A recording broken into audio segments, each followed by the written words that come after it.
তৃতীয় শ্রেণীর সুপ্রিয় শিক্ষার্থীরা, ইজি অনলাইন একাডেমি ক্যালকুলাসের আজকের ভিডিওতে তোমাদের স্বাগতম। আজকে আমরা আলোচনা করব তোমাদের বাংলাদেশ ও বিশ্ব পরিচয় বইয়ের অধ্যায় 1 এর আমাদের পরিবেশ।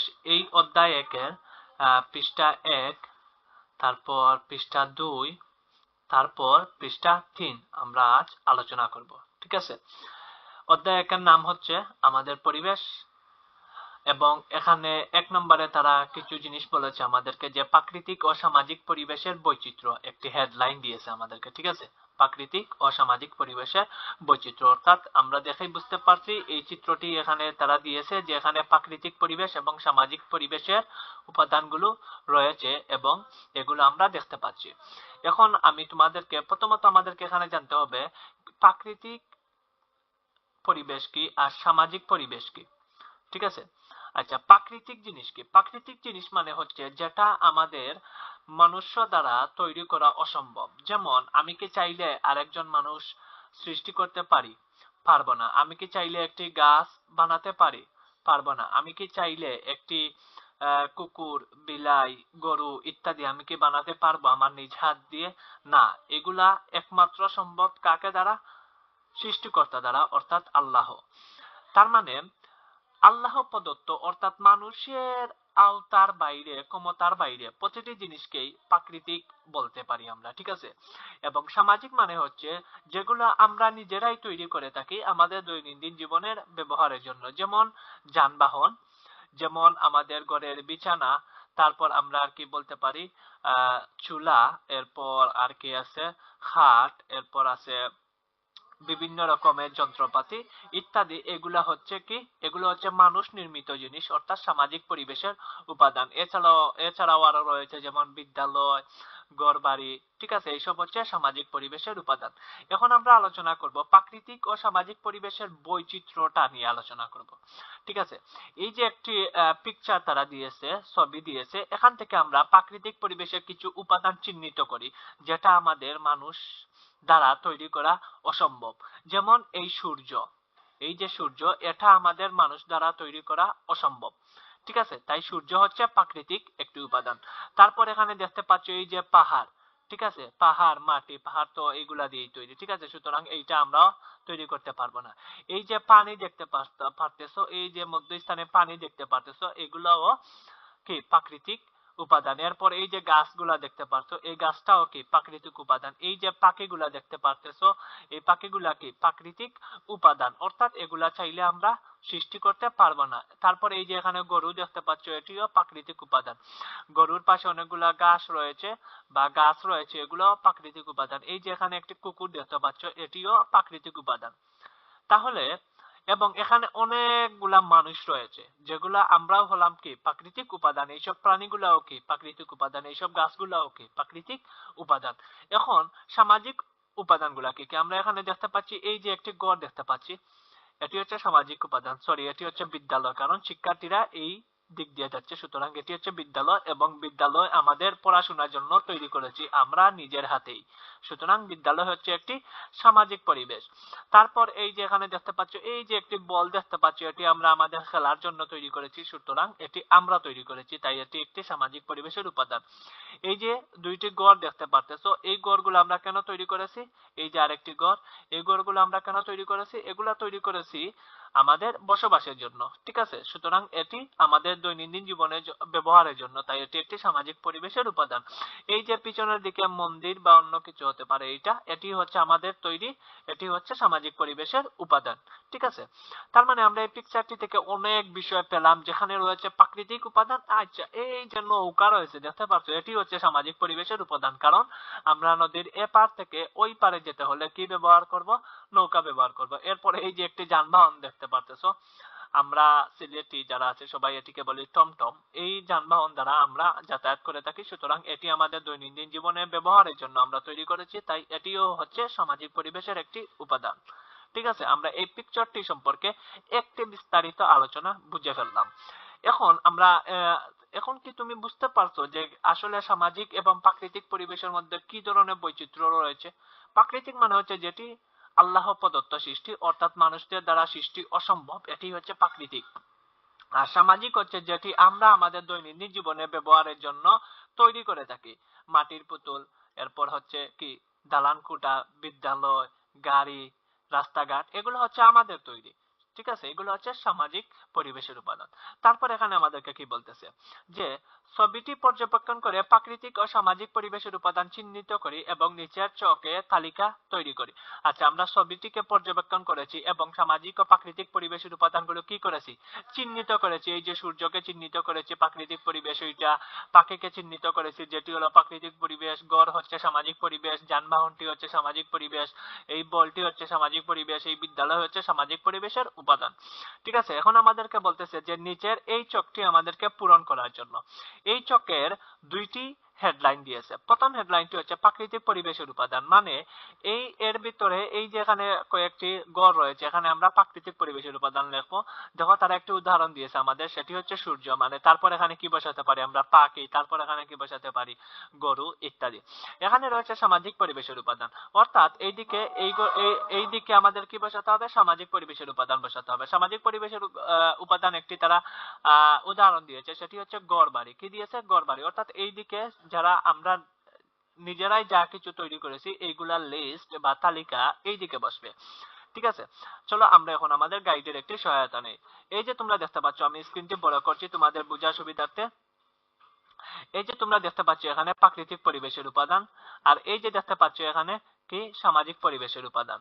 ঠিক আছে, এখন প্রাকৃতিক পরিবেশের উপাদান কি, আমরা তো এখানে সূর্য পেয়েছিলাম, ওই যে ওই পিকচারটা যে আমরা আলোচনা করেছিলাম ওই জায়গায় সূর্য পেয়েছিলাম, আমরা নদীও পেয়েছিলাম। ঠিক আছে, আমরা পাহাড়ও পেয়েছিলাম, আমি সবগুলা তোমাদেরকে দেখিয়েছি। আমরা গাছপালাও পেয়েছিলাম, আমরা কি পেয়েছিলাম, গরুও পেয়েছিলাম, কুকুরও পেয়েছিলাম, তারপর আমরা তৃণভূমি পেয়েছিলাম। ঠিক আছে, তারপর কি পাখিও পেয়েছিলাম। এগুলো হচ্ছে প্রাকৃতিক পরিবেশের উপাদান। আবার সামাজিক পরিবেশের উপাদান আমরা কি কি পেয়েছিলাম, আমরা পেয়েছিলাম ঘর বাড়ি, আমরা পেয়েছিলাম মসজিদ মন্দির, আমরা পেয়েছিলাম হাট বাজার। ঠিক আছে, আমরা পেয়েছিলাম বিদ্যালয়, আমরা পেয়েছিলাম রাস্তা এবং যানবাহন, তারপর আমরা কি পেয়েছি, খেলার মাঠ ও বল, তারপর কি পেয়েছি, নৌকা, যেটি দিয়ে আমরা পানির উপর পারাপার করে থাকি। ঠিক আছে, তাহলে আমরা বুঝে ফেললাম প্রাকৃতিক পরিবেশের উপাদান ও সামাজিক পরিবেশের উপাদানের মধ্যে কি কি বৈচিত্র্য রয়েছে, কোনগুলাকে প্রাকৃতিক উপাদান বলা হয় আর কোনগুলাকে সামাজিক উপাদান বলা হয়, এটি আমরা পুরোপুরি শিখে ফেললাম। এরপরে আমাদেরকে কি বলতেছে আমরা সেটি এখন আলোচনা করব। এইটা আমাদের শেষ হয়ে গেছে, এই যে এইটা আমাদের শেষ হয়ে গেছে, তাই এইটিকে আমরা এখন কি করতে পারি, এটা আমাদের শেষ, আমরা কমপ্লিট করে ফেলেছি। ঠিক আছে, গাইডের সহায়তার মাধ্যমে আমরা নিচের চকে যাই। এখানে কি বলতেছে, এটি হচ্ছে 2 নম্বর পৃষ্ঠা। এই যে নিচে লেখা রয়েছে 2 নম্বর পৃষ্ঠায় প্রথম দিকে কি বলতেছে আমরা সেখান থেকে পড়া শুরু করি। দাঁড়াও,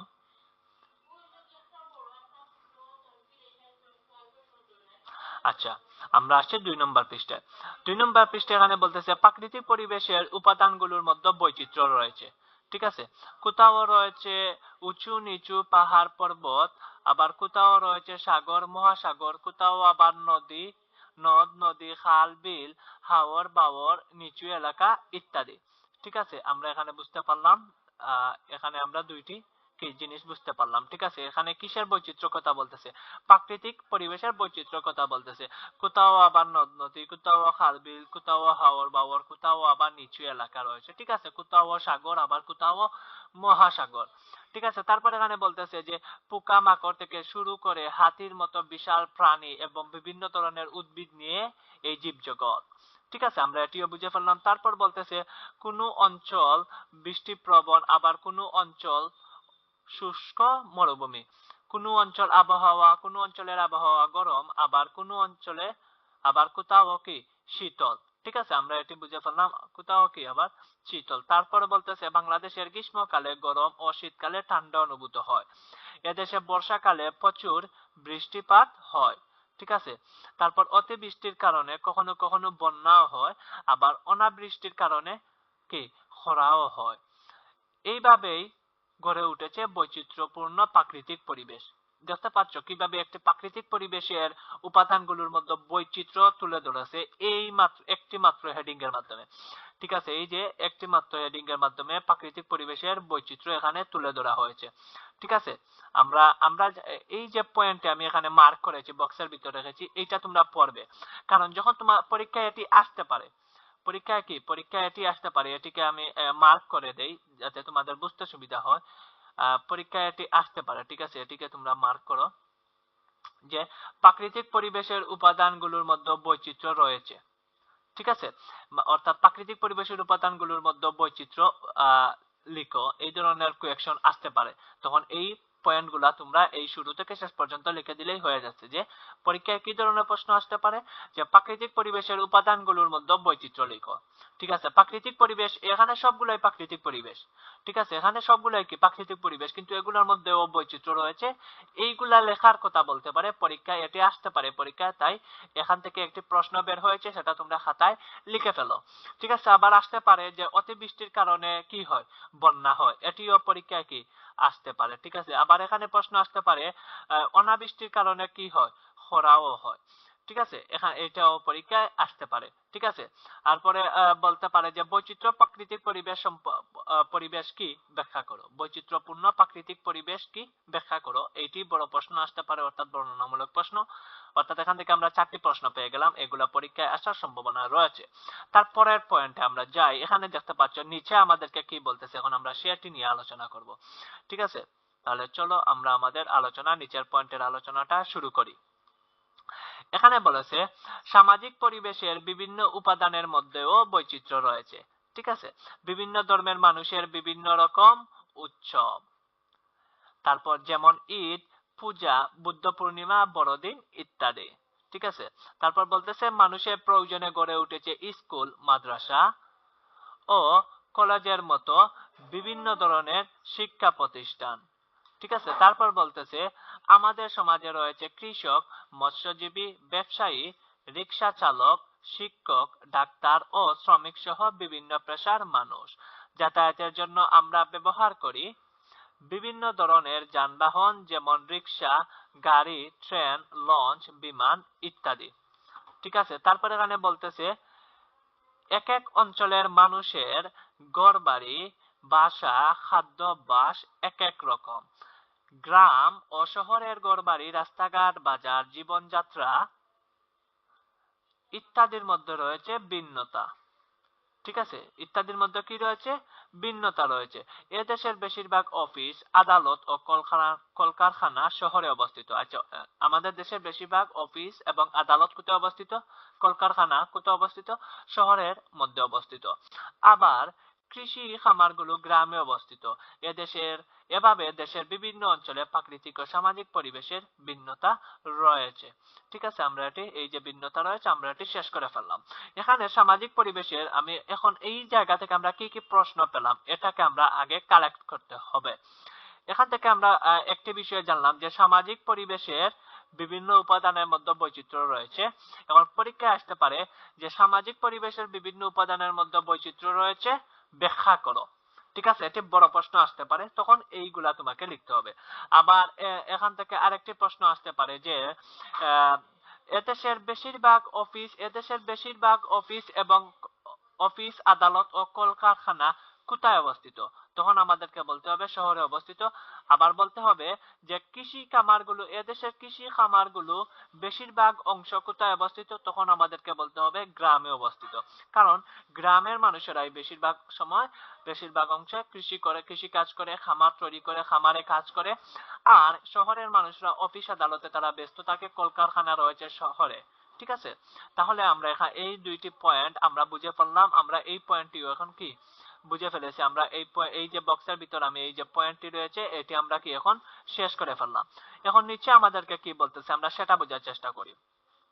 এখানে বলতেছে খ, বিষয়বস্তু পরি এবং প্রাকৃতিক ও সামাজিক পরিবেশের বৈচিত্র্য নিচের ছকগুলিতে লিখি। কি বলতেছে, প্রাকৃতিক ও সামাজিক পরিবেশের কি লিখার জন্য, বৈচিত্র্য লিখার জন্য আমাদেরকে বলতেছে। আচ্ছা, এখানে এই যে একটি হেডলাইন দিয়েছে তারা, যে প্রাকৃতিক পরিবেশের বৈচিত্র্য, এই জায়গায় আমরা লিখবো এই যে ভূমি, প্রতিটি হেডলাইনের জন্য একটি ওয়ার্ড দিয়েছে, যে শব্দ দিয়েছে, যে ভূমিরূপ, ভূমির কি কি রূপ রয়েছে প্রাকৃতিক পরিবেশের ক্ষেত্রে, বৈচিত্র্য কি কি রয়েছে। দেখো, কোথাও সমতল, কোথাও উঁচু, কোথাও নিচু, কোথাও আবার পর্বত রয়েছে, পাহাড় পর্বত। ঠিক আছে, এটি হচ্ছে প্রাকৃতিক পরিবেশের বৈচিত্র্য। সব জায়গা যে সমতল এরকম কিছু নয়, সব জায়গায় যে উঁচু এরকমও কিছু নয়, আবার সব জায়গাও যে নিচু এরকম কিছু না। তার মানে এই যে কোনো জায়গা রয়েছে উঁচু, কোনো জায়গা রয়েছে নিচু, কোনো জায়গা রয়েছে পাহাড়, কোথাও পর্বত, কোথাও সমতল, ঠিক আছে, এইগুলা হচ্ছে ভূমির বিভিন্ন রূপ। অর্থাৎ এই ভূমির বিভিন্ন রূপকেই আমরা একত্রে বলতে পারি প্রাকৃতিক পরিবেশের বৈচিত্র্য। তারপর রয়েছে প্রাণী। প্রাণীর নিয়ে আমরা কি ধরনের বৈচিত্র্য লিখতে পারি? যেমন কোথাও রয়েছে আহ আমরা দেখতে পারি যে আমরা সচরাচর দেখতে পাই আমাদের চলাফেরার ক্ষেত্রে প্রতিটি ঘরের মধ্যে কি রয়েছে? বিলাই রয়েছে, রাস্তাঘাটে কুকুর রয়েছে, কৃষকদের ঘরে গরু রয়েছে, ঠিক আছে, তারপর আর অনেক ধরনের মুরগি, হাঁস, এই ধরনের প্রাণী আমরা কি লালন পালন করি আমাদের খাদ্যের জন্য। এইসব হচ্ছে এক ধরনের বৈচিত্র্য। আবার অন্যান্য যেসব প্রাণী রয়েছে সেগুলা থাকে আমাদের কি বন জঙ্গলে। যেমন রয়েছে বাঘ, ভাল্লুক ইত্যাদি। এইসব প্রাণীকে আমরা সচরাচর দেখতে পাই না, ঠিক আছে। এগুলাকে দেখার জন্য আমাদেরকে যেতে হবে বাংলাদেশের বিভিন্ন অঞ্চলে যেখানে তারা বাস করে। আবহাওয়ার ক্ষেত্রে অনেক ধরনের ভিন্নতা আমরা লক্ষ্য করতে পারি। আমাদের প্রাণী সম্পর্কে আলোচনা শেষ, এখন আমরা আবহাওয়া সম্পর্কে আলোচনা করব। আবহাওয়া সম্পর্কে কি ধরনের আলোচনা করা যায়? আবহাওয়া, আমরা এখন যে সময়টা চলতেছে এখন হচ্ছে শীত, ঠিক আছে, আমরা কম্বল গায়ে দিয়ে রাত শুয়ে থাকি। আবার গরমের দিন আমরা কম্বলকে রেখে দিই এবং কি কম্বল ছাড়া আমরা শুয়ে থাকি, অর্থাৎ তখন গরমের দিন চলে আসে। বাংলাদেশের 6টি ঋতু রয়েছে। এইসব নিয়েই হচ্ছে আবহাওয়ার পরিবর্তন। এবং এছাড়াও আরো যে বিষয়টি লক্ষণীয়, তুমি এখন যেখানে বাস করছো, যদি তুমি গ্রামের হয়ে থাকো আর তোমার থেকে দূরে তোমার কোনো সহপাঠী যদি সে শহরে বাস করে, তার তাপমাত্রার প্রভাব এবং তোমার শরীরের উপর যে তাপমাত্রার প্রভাব সেটি হচ্ছে ভিন্ন। অর্থাৎ এটি হচ্ছে আবহাওয়ার ভিন্ন রূপ। এই হচ্ছে আবহাওয়ার প্রাকৃতিক পরিবেশের, আবহাওয়ার মাধ্যমে প্রাকৃতিক পরিবেশের বৈচিত্র্য। তারপর রয়েছে জলাশয়, তারপর রয়েছে উদ্ভিদ, ঠিক আছে। এইসবেরও বিভিন্ন ধরনের পার্থক্য রয়েছে।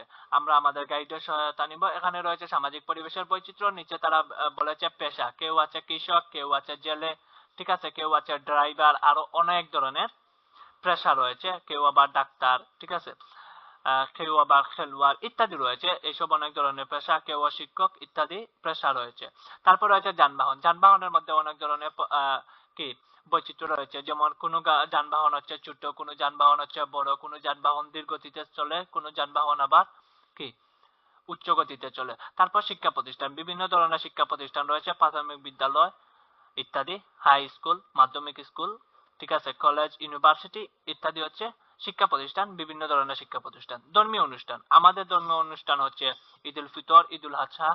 এবারে হিন্দুদের ধর্মীয় অনুষ্ঠান হচ্ছে বিভিন্ন ধরনের পূজা রয়েছে তাদের, খ্রিস্টানদের বড়দিন, বুদ্ধদের বুদ্ধ পূর্ণিমা ইত্যাদি, ঠিক আছে। তারপর এখানে ঘরবাড়ি, ঘরবাড়ির ক্ষেত্রে অনেক ধরনের বৈচিত্র্য দেখা যায়। কারো মাটির ঘর, কারো রয়েছে খের দিয়ে বানানো ঘর, আবার কারো রয়েছে ইট দিয়ে দালান কোঠা তৈরি করেছে তারা তাদের বসবাসের জন্য ইত্যাদি, বিভিন্ন ধরনের ঘরবাড়ি রয়েছে, ঠিক আছে।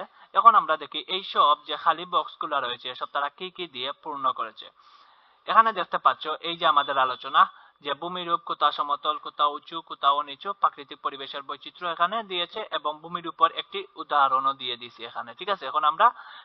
এখন আমরা প্রাণীর কি বৈচিত্র্য, প্রাকৃতিক পরিবেশের ক্ষেত্রে প্রাণীর কি ধরনের অবদান রয়েছে আমরা সেটি দেখি।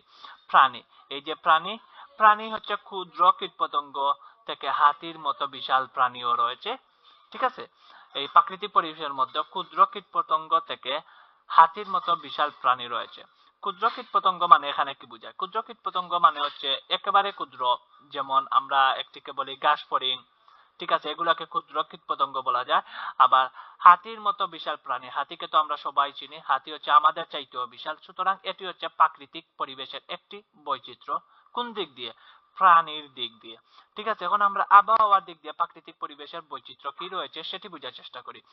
কোথাও উষ্ণ অঞ্চল, কোথাও শীতল অঞ্চল, কোথাও বৃষ্টিপ্রবণ সবুজ প্রান্তর, কোথাও শুষ্ক মরুভূমি, কখনো অতিবৃষ্টিতে বন্যা হয়, কখনো অনাবৃষ্টির কারণে খরা হয়। এটি হচ্ছে আবহাওয়ার পরিবর্তন। আর এই আবহাওয়াই হচ্ছে প্রাকৃতিক পরিবেশের একটি উপাদান এবং এই আবহাওয়ার পরিবর্তনই হচ্ছে প্রাকৃতিক পরিবেশের একটি বৈচিত্র্য। তারপর রয়েছে এখানে জলাশয়। জলাশয় মানে কি? কোথাও সাগর, মহাসাগর, কোথাও নদ নদী, খাল, বিল, হাওর, বাওর। যেমন আমরা এখানে নদ নদী পেয়েছি, আমার আশপাশে নদ নদী রয়েছে, অনেক বড় বড় হাওর বাওর রয়েছে, খাল বিল রয়েছে, ঠিক আছে। এগুলো হচ্ছে প্রাকৃতিক পরিবেশের উপাদান। আবার তুমি যে জায়গায় বসবাস করছো ঠিক আছে, তোমার পাশে হয়তো নদ নদী নাও থাকতে পারে, খাল বিল নাও থাকতে পারে, হাওয়ার বাওয়ার নাও থাকতে পারে। সুতরাং এটি হচ্ছে প্রাকৃতিক পরিবেশের একটি বৈচিত্র্য। কোন দিক দিয়ে? জলাশয়ের দিক দিয়ে। তারপর হচ্ছে উদ্ভিদ। কোথাও ছোট গাছপালা, ঠিক আছে, ঝোপঝাড়, কোথাও আবার কি, কোথাও কোথাও শৌচ গাছের কি বনভূমি, আবার কোনো গাছে সুন্দর ফুল হয়, আবার কি কোনো গাছে সুস্বাদু ফল, ঠিক আছে, ইত্যাদি ধরনের উদ্ভিদ রয়েছে। আমরা যেমন আম গাছ রয়েছে, ঠিক আছে, এবারে পেঁপে, সফরি ইত্যাদি রয়েছে।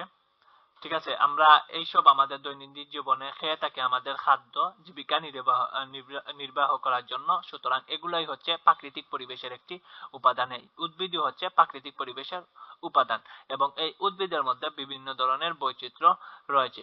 কোনো কোনো গাছে ফুল ধরে, আবার কোনো কোনো গাছে সুস্বাদু ফলও ধরে। এটি হচ্ছে প্রাকৃতিক পরিবেশের একটি বৈচিত্র্য। এখন আমরা সামাজিক পরিবেশের বৈচিত্র্য সম্পর্কে আলোচনা করি। এই যে সামাজিক পরিবেশের বৈচিত্র্য, প্রথম হেডলাইনটি, প্রথম যে টপিকটি দিয়েছিল পেশা, এইটি নিয়ে তারা দুইটি উদাহরণ দিয়ে দিছে। পেশা সম্পর্কে দুইটি পেশার নাম লিখে দিয়েছে এখানে তারা, কৃষক এবং জেলে। পরীক্ষা এভাবে খালিঘর এইভাবে এইগুলা দিয়ে এখানে খালিঘর দিয়ে বলবে যে পেশা লিখো, তারপর বলবে যানবাহনের বৈচিত্র্য লিখো, তারপর বলবে শিক্ষা প্রতিষ্ঠানের বৈচিত্র্য লিখো।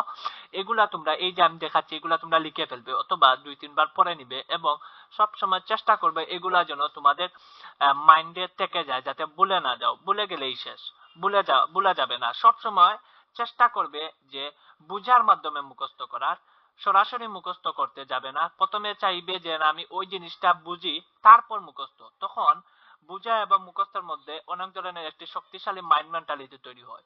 যখন তুমি কোনো কিছু মনে পড়বে না, তখন তুমি বুঝার কারণে ওই জিনিসটা মনে পড়ে যাবে, ঠিক আছে, অথবা ওই জিনিসটা তুমি বানিয়েও বলতে পারবে। যেমন তুমি জানো না পেশা কি, কিন্তু পেশা সম্বন্ধে সবকিছু মুখস্থ করে ফেলেছো, ঠিক আছে, এখন এটা তুমি ভুলে গেছো, তুমি বলতে পারতেছো না, তাহলে কি হলো?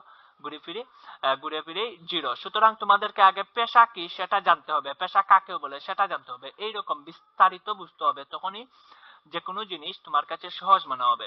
আচ্ছা, চলো আমরা এখন নিচে যাই। এই যে পেশা সম্পর্কে সামাজিক পরিবেশের বৈচিত্র্য, এখানে রয়েছে পেশা সম্পর্কে আমাদেরকে বলেছে আমাদের সমাজে বিভিন্ন পেশার মানুষ রয়েছে, যেমন কৃষক, জেলে, ব্যবসায়ী, রিক্সা চালক, শিক্ষক, ডাক্তার ইত্যাদি। তারপর রয়েছে যানবাহন, ঠিক আছে। যানবাহনের ক্ষেত্রে এখানে কি বলেছে তারা?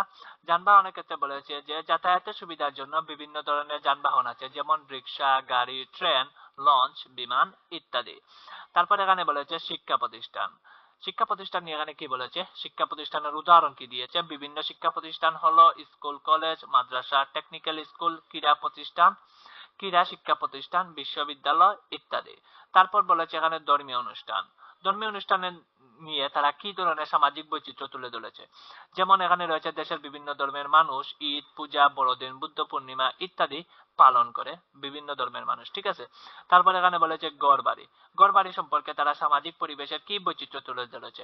গ্রামে আছে কুড়ে ঘর, ঠিক আছে, তারপর টিনের ঘর, তারপর মাটির ঘর, তারপর আধা পাকা ঘর, আবার শহরে আছে দালান ও বিশাল সব ইমারত, ঠিক আছে। এগুলা কোথায় রয়েছে? শহরে রয়েছে।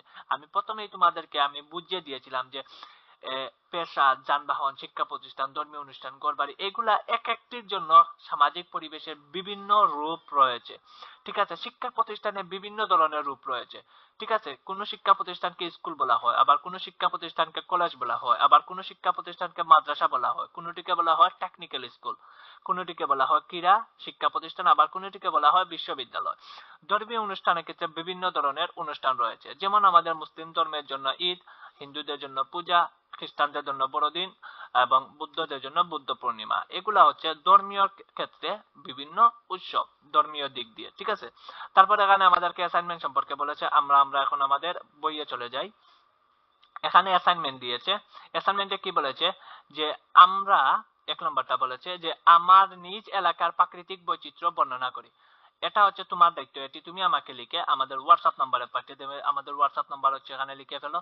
এই অ্যাসাইনমেন্টটি তুমি পূরণ করবে, লেখার পর আমাকে পাঠিয়ে দেবে। আমাদের হোয়াটসঅ্যাপ নাম্বার হলো 01753915659, ঠিক আছে, এটি পাঠিয়ে দিবে। তারপর এখানে কি বলতেছে আমরা সেটা বোঝার চেষ্টা করি।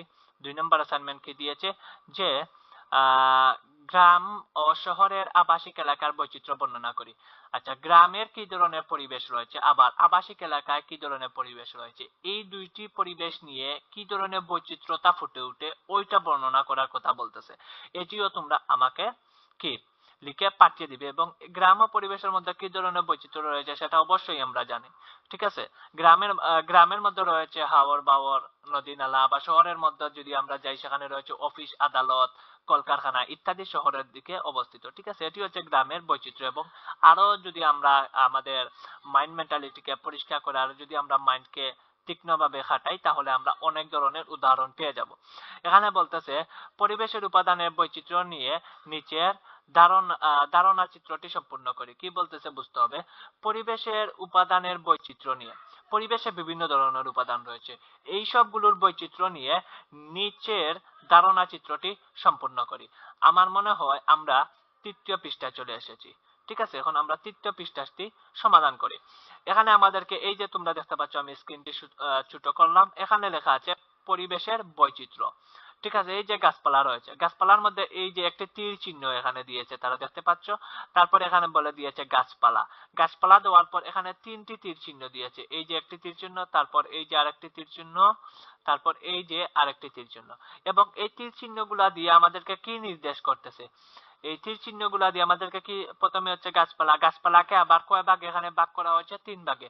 এক ভাগ হচ্ছে আম গাছ, তাহলে আরেক ভাগ আমরা কি লিখতে পারি? আরে একটি গাছের নাম লিখে দাও। এই ঘরে আরেকটি গাছের নাম লিখে দাও। এভাবেই গাছপালার যে এই যে জায়গাটি রয়েছে পরিবেশের বৈচিত্র্য ক্ষেত্রে গাছপালা যেটি দিয়েছিল, এটির এই দুইটি ঘর ভরে ফিল আপ করলে, সম্পূর্ণ করলেই হয়ে যাচ্ছে গাছপালার নিয়ে যে ধরনের বৈচিত্র্য দিয়েছে সেটি সম্পূর্ণ হয়ে যাবে। ঠিক আছে, তারপর প্রাণী দিয়ে এখানে 3টি ধাপ দিয়েছে, একটি তারা পূরণ করে দিয়েছে, আর সেটি হচ্ছে মুরগি। তাহলে এখানে আমরা কি বসিয়ে দিলে হবে? গরু বসিয়ে দিলাম, এখানে আমরা কুকুর বসিয়ে দিলাম। ঠিক আছে, এগুলো হচ্ছে প্রাণী। তারপর জলাশয়, নদী রয়েছে, আরো দুইটি আমাদের ফিল আপ করতে হবে। তারপর রয়েছে যানবাহন, যানবাহন আমরা 3টি যানবাহনের নাম এখানে লিখে দিলেই আমাদের হয়ে যাচ্ছে। তার মধ্যে একটি লেখা দিয়েছে, তার মানে আমাদেরকে কয়টি লিখতে হবে? 2টি লিখতে হবে। তারপর প্রতিষ্ঠান, একটি রয়েছে স্কুল, এখানে মাদ্রাসা, এখানে হচ্ছে ক্রীড়া শিক্ষা প্রতিষ্ঠান। ঠিক আছে, এখানে হচ্ছে ঘর বাড়ি, কুড়ে ঘর, টিনের ঘর, আবার কোথাও কোথাও কি রয়েছে? দালান কোঠা রয়েছে। ঠিক আছে, তা এখন আমরা আমাদের গাইডে যাই, দেখে তারা কিভাবে সমাধান করেছে। আমি এই বিষয়টা তোমাদেরকে বুঝিয়ে দিয়েছি যে আসলে এখানে তারা কি বিষয় নিয়ে মূলত আলোচনা করতে চাইছে। ঠিক আছে, এটা আমি আশা করি এটা তোমরা বুঝে ফেলছো যে এখানে খালি ঘরগুলোতে কি কি বসবে। প্রাণী, মানে এই প্রাণী থেকে এই যে একটি টান গেছে এইদিকে, এরো চিহ্ন, তীর চিহ্ন বলি আমরা। এই প্রাণীর দিক থেকে এই যে তীর চিহ্নটি গেছে, এখানে একটি প্রাণীর নাম লিখবো। আবার এই প্রাণী থেকে আরেকটি সোজা তীর চিহ্ন গেছে, এখানে আরেকটি প্রাণীর নাম লিখবো। আবার এই প্রাণী থেকে আরেকটি তীর চিহ্ন গেছে, সেখানে তারা নিজেরাই লিখে দিয়েছে যে এখানে হবে মুরগি। তারপরে আমরা আমাদের গাইডের সহায়তা নেই। এখানে আমরা দেখি তো কোথায় রয়েছে।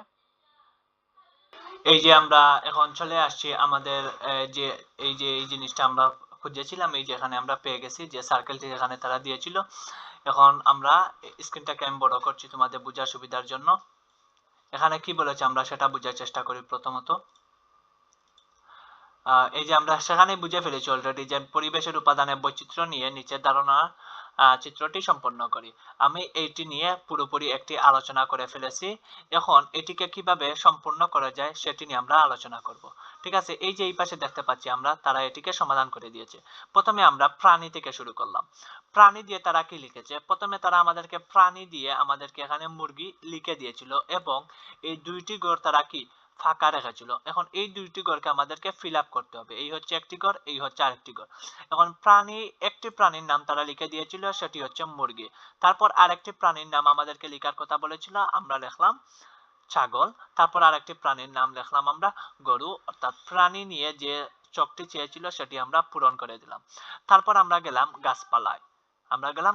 গাছপালার জন্য তারা এখানে একটি লিখে দিয়েছে, সেটি হচ্ছে আম গাছ। এখন আমাদেরকে এই দুইটি ঘর কি করতে হবে? ফিল আপ করতে হবে। ঠিক আছে, এই দুইটি ঘর আমাদেরকে ফিল আপ করতে হবে। তাহলে আমরা এক্ষেত্রে কি করতে পারি? এই যে আমরা দেখতে পাচ্ছি এখানে গাছপালা রয়েছে, দাঁড়াও, এই যে এখানে দেখতে পাচ্ছি এখানে গাছপালা রয়েছে, তারা আমাদেরকে আম গাছ লিখে দিয়েছিল। আমরা আরেকটি ঘর পূরণ করলাম কি দিয়ে? কলা গাছ দিয়ে, এবং আরেকটি গাছ আমরা নাম দিলাম সেগুন গাছ। ঠিক আছে, এখানে তারা নাম দিয়েছে। তারপর রয়েছে কি? গড় বাড়ি আমরা এখানে দেখতে পাচ্ছি, এবং গড় বাড়ির জন্য এখানে একটি তারা ফিল আপ করে দিয়েছে, আর সেটি হচ্ছে কুড়ে ঘর। তার মানে আমাদেরকে এই দুইটি ঘর কি করতে হবে? ফিল আপ করতে হবে। ঠিক আছে, এই দুইটি ঘরের জন্য আমরা কি নিতে পারি? এই যে এখানে হচ্ছে আমাদের গড় বাড়ি, আমরা এখানে দেখতে পাচ্ছি গড় বাড়ি। আমাদেরকে এখানে তারা একটির উদাহরণ দিয়েছিল কুড়ে ঘর, আমরা দুইটি উদাহরণ আরো বের করলাম। তার মধ্যে একটি উদাহরণ হচ্ছে টিনের ঘর, এবং আরেকটি উদাহরণ হচ্ছে দালান। ঠিক আছে, আমরা এটি লিখে ফেললাম। তারপর কি? ঘর বাড়ির পর এখানে রয়েছে প্রতিষ্ঠান। প্রতিষ্ঠানের জন্য এখানে তারা একটি লিখে দিয়েছে, আর সেটি হচ্ছে স্কুল, আর আমাদেরকে এই দুইটি লিখতে হবে। ঠিক আছে, এই যে এখানে আমরা প্রতিষ্ঠানে গেলাম, প্রতিষ্ঠানে গিয়ে আমরা এখানে স্কুল লিখলাম। স্কুল লেখার পর আমরা আরেকটি প্রতিষ্ঠান লিখলাম, সেটি হচ্ছে মসজিদ। আরেকটি প্রতিষ্ঠান হলো পাঠাগার। ঠিক আছে, তারপর আর কি রয়েছে? এখানে রয়েছে যানবাহন। যানবাহনের জন্য একটি উদাহরণ দিয়েছে, আর সেটি হচ্ছে রিক্সা। তারপর আমাদেরকে এই দুইটি উদাহরণ দিয়েছে, যেগুলো তারা লিখে নাই, আমাদেরকে লিখার কথা বলতেছে। তাই যানবাহনের ক্ষেত্রে আমরা রিক্সা তো তারা দিয়েই দিছে, আর আমরা এই দুইটির মধ্যে একটির নাম দিলাম বাস, এবং আরেকটির নাম দিলাম ট্রেন। ওকে, তারপর আমরা গেলাম জলাশয়। ওকে, জলাশয় নিয়ে তারা এখানে একটি ফিল আপ করে দিয়েছে, সম্পূর্ণ করে দিয়েছে, আর সেটি হচ্ছে নদী, এবং এই দুইটিকে খালি করে দিয়েছে, এগুলো আমাদেরকে লিখতে হবে। এখানে দেখতে পাচ্ছ জলাশয়ে আমরা চলে আসলাম, এবং এখানে নদীর যে উদাহরণটি দিয়েছে সেটি তারা তো প্রথমে আমাদেরকে লিখে দিয়েছিল, আর আমরা আরো দুইটি লিখলাম। তার মধ্যে একটি হলো বিল, এবং আরেকটি হলো পুকুর। ঠিক আছে, এই ছিল এই সার্কেলের সম্পূর্ণ সমাধান। প্রথমে তারা সবগুলোর উদাহরণ দিয়েছে এক একটা করে, এবং দুইটা দুইটা করে কি করেছে? খালি রেখেছে। আর আমরা কি করলাম? এই উদাহরণগুলো সহ আরো দুইটি যোগ করে আমরা এই পুরো সার্কেলটিকে কি করলাম? সম্পূর্ণ করলাম। ঠিক আছে, এই ছিল তৃতীয় পৃষ্ঠার আলোচনা, দ্বিতীয় পৃষ্ঠার আলোচনা, প্রথম পৃষ্ঠার আলোচনা। সুপ্রিয় শিক্ষার্থীরা, এখন আমি তোমাদেরকে কিছু কথা বলবো, মনোযোগ সহকারে শুনবে। ইজি অনলাইন একাডেমিক্যাল গ্যালাক্সি তোমাদের জন্য যেসব সুবিধা নিয়ে আসছে, সেটি হচ্ছে তোমরা যারা আমাদের সাথে অনলাইনে লাইভ ক্লাস করতে চাও, তাদেরকে প্রতি মাসে 500 টাকা দিতে হবে, 500 টাকা। এবং আমাদের ক্লাস সিস্টেম হবে সপ্তাহে 3 দিন, অর্থাৎ যদি আমরা শনিবার ক্লাস নেই তোমার, তাহলে রবিবার অফ থাকবে, বন্ধ থাকবে, তারপর হবে সোমবার, তারপর মঙ্গলবার বন্ধ থাকবে, তারপর হবে বুধবার, তারপর আবার বৃহস্পতিবার কি থাকবে? বন্ধ থাকবে। এরকম করে পুরো সপ্তাহ, পুরো মাস, বছর জুড়ে চলতে থাকবে তোমাদের অনলাইন ক্লাস। ঠিক আছে, এছাড়াও তোমরা যারা আরো একটি হিউজ বড় টাইপের সুবর্ণ সুযোগ হচ্ছে সেটা হলো, তোমরা যারা চাচ্ছ যে এই যে আমি লাইভ ক্লাসে তাদেরকে আমার স্টুডেন্টদেরকে যা কিছু পড়াই সেগুলো তোমরা চাচ্ছ ফ্রিতে পেয়ে যেতে, তাদের সবাইকে 2000 টাকা দিতে হবে সারা বছরের জন্য, এক মাসের জন্য নয়। সারা বছরের জন্য যদি তুমি আমাদেরকে 2000 টাকা দাও, তাহলে 2000 টাকা দিয়ে যদি ভর্তি হও, তাহলে আমরা যা পড়াই না কেন, তোমাদের গণিত বই, বাংলাদেশ ও বিশ্ব পরিচয়, বিজ্ঞান, ইসলাম শিক্ষা, ঠিক আছে, বিভিন্ন বই নিয়ে যেসব সাজেশন, যেসব ভিডিও আমরা তৈরি করব, সেগুলা তোমরা প্রতিনিয়ত পেতে থাকবে। ঠিক আছে, শুধুমাত্র একবার ভর্তি হওয়ার কারণে। আর এই একবার ভর্তি হওয়ার জন্য তোমাদেরকে দিতে হবে 2000 টাকা। ঠিক আছে, তারপর সারা বছর তোমরা ফ্রিতেই পড়ালেখা করতে পারবে।